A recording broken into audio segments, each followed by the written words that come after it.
অনেকে অনেক রকমের আমাদেরকে নিয়ে কটূক্তি করা হতো, আমাদেরকে অন্য একটা চোখে দেখা হতো।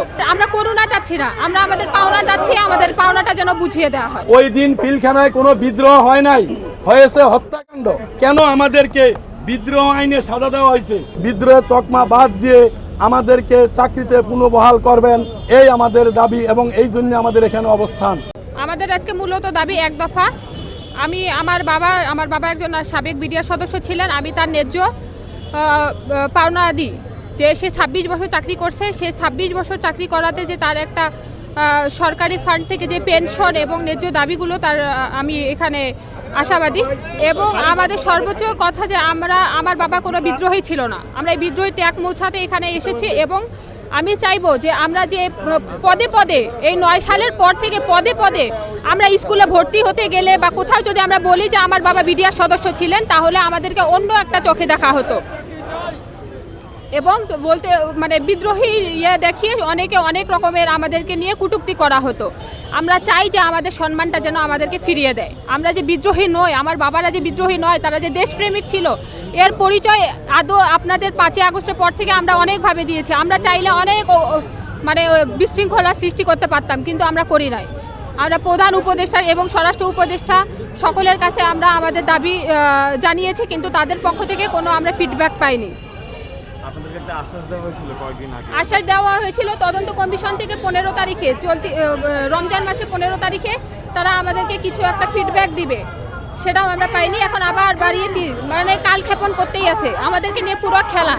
আমরা চাইবো যে অতি দ্রুত সময় যেন আমরা করুণা চাচ্ছি না, আমরা আমাদের পাওনা চাচ্ছি, আমাদের পাওনাটা যেন বুঝিয়ে দেওয়া হয়।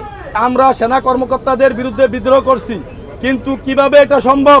আমাদের ওই বিল্ডিংয়ে অবস্থান করছেন 13 জন সেনা কর্মকর্তা, কিন্তু ওই অপরাধে আমাকে অপরাধী করে আমাদেরকে 7 বছর জেল খাটিয়েছে। এবং সারা বিশ্ব থেকে এখন আলোচনায় আসতেছে ওই দিন পিলখানায় কোনো বিদ্রোহ হয় নাই, হয়েছে হত্যাকাণ্ড। তাইলে কেন আমাদেরকে বিদ্রোহ আইনে সাজা দেওয়া হয়েছে? এখানে আমাদের অবস্থান এই জন্য যে আমরা পিলখানায় যে বিদ্রোহ হয়েছে বলা হয়েছে, সেটা বিদ্রোহ ছিল না, সেটা ছিল হত্যাকাণ্ড। তাই আমাদের দাবি, আমাদের অবস্থানের উদ্দেশ্য একটাই, যে আমাদেরকে সেই বিদ্রোহের তকমা থেকে মুক্তি দিয়ে সেখানে হত্যাকাণ্ড সংঘটিত হয়েছিল, যারা যারা হত্যাকাণ্ডের সাথে জড়িত আমরা চাই তাদেরও বিচার হোক এবং কঠিন বিচার হোক।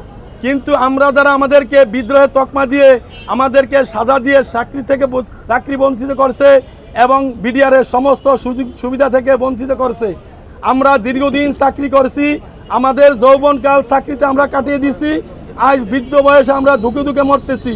এই বিষয়ে আমাদের দেখার কেউ নাই।